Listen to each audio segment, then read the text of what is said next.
గారి పాలన గురించి చెప్తే రాస్తే రామాయణం అంత అవుతుంది, చెప్తే భారతం అంత అయితే తప్ప వికసిత్ భారత్ అంట.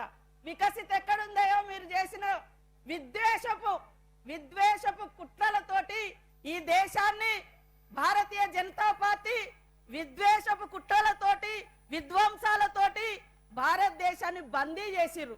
కానీ మొన్న రాహుల్ గాంధీ గారు పేదల పెన్నిది, ప్రేమల సన్నిధి, త్యాగాల వారధి రాహుల్ గాంధీ గారు కన్యాకుమారి నుంచి కాశ్మీర్ దాకా పాదయాత్ర చేసినటువంటి మహానాయకుడు.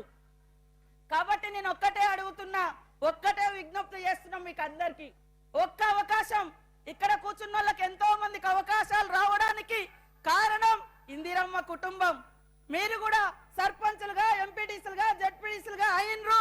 రేపు ఢిల్లీ ఎన్నికల తర్వాత జరిగేది మీ ఎన్నికలు, గల్లీ ఎన్నికలు. కాబట్టి ఖచ్చితంగా 34 ఏళ్ల తర్వాత ఒక్క అవకాశం రాహుల్ గాంధీ గారికి ఇచ్చి ప్రధానమంత్రి చేయడం కోసం ప్రతి కార్యకర్త నాయకుడు కష్టపడాలని కోరుకుంటూ కాంగ్రెస్ ఇచ్చిన ప్రతి వాగ్దానం అమలైతుంది. అధికారం పోయినటువంటి అసహనంతో బీఆర్ఎస్ నాయకులు మరి పిచ్చి వాళ్ళ లెక్క మాట్లాడుతున్నారు. నిన్న బీజేపీ నాయకులు కూడా మరి రోడ్డు మీదకి వచ్చి ధర్నాలు చేస్తున్నారు ఇవాళ రైతుల కోసం.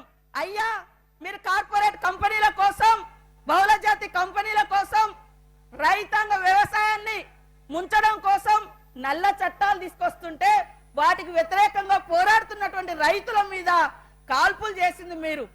ఇవాళ గిరిజన ప్రాంతాలలో ఉన్నటువంటి, ఆదివాసి ప్రాంతాల్లో ఉన్నటువంటి సహజ వనరులను దోచుకోవడం కోసం మరి గిరిజన యువతను, ఆదివాసి యువతను, వారి హక్కులను కాలరాస్తున్నది కార్పొరేట్ మోడీ వ్యవస్థ అని ఈ సందర్భంగా తెలియజేస్తూ ప్రతి ఒక్కరు కూడా ఒక్క నెల రోజులు కష్టపడండి.